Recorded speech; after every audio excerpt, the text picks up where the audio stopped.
নমস্কার বন্ধুরা, Molly's kitchen থেকে সবাইকে স্বাগত। আশা করি আপনারা সবাই ভালো আছেন। আমিও খুব ভালো আছি। আজকে যে রেসিপিটা বানাতে চলেছি সেটি হলো কড়াইশুঁটির কচুরি।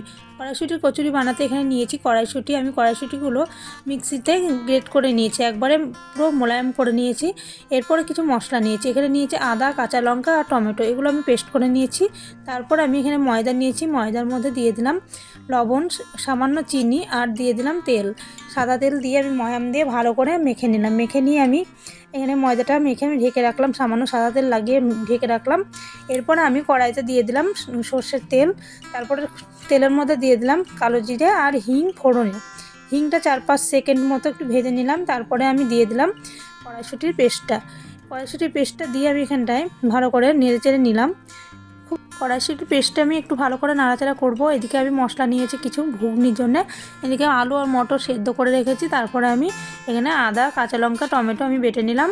এরপর আমি কড়াইতে তেল দিয়ে দিলাম। সর্ষের তেলটা গরম হলেই দিয়ে দিলাম কালো জিরে, শুকনো লঙ্কা আর 4-5টা এলাচ, তেজপাতা ফোড়নে। তারপরে আমি ফোড়নে দিয়ে দিলাম মশলাটা কিছুক্ষণ কষানো হয়ে গেলে আমি দিয়ে দিলাম সামান্য গরম মশলা।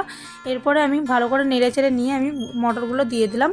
তারপরে আমি ওগুলো ঢেকে রাখলাম, কিছুক্ষণ হতে থাকুক। এদিকে আমি ময়দাটা আবারও কিছুক্ষণ মেখে নিলাম। মেখে নিয়ে আমি এরকম করে ছোটো ছোটো করে লেচি কেটে নিলাম। লেচি কেটে একটা লেচি নিয়ে আমি এরকম করে এই যে বাটির মতন বানিয়ে নিলাম। তার মধ্যে দিয়ে দিলাম পুরটা কিন্তু খুব বেশিও দিলে হবে না, খুব কম দিলেও হবে না।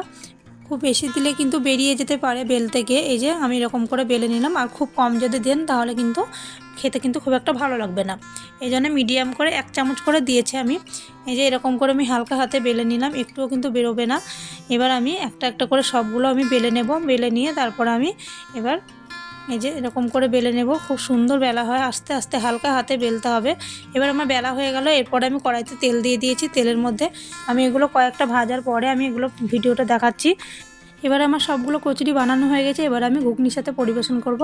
আশা করি ভিডিওটা ভালো লেগেছে। ভালো লাগলে লাইক, কমেন্ট, শেয়ার। যারা ফেসবুক থেকে দেখছেন পেজটা ফলো করবেন, যারা ইউটিউব থেকে দেখছেন চ্যানেলটা সাবস্ক্রাইব করে দেবেন। এই অনুরোধ রইল। দেখা হচ্ছে পরের ভিডিওতে।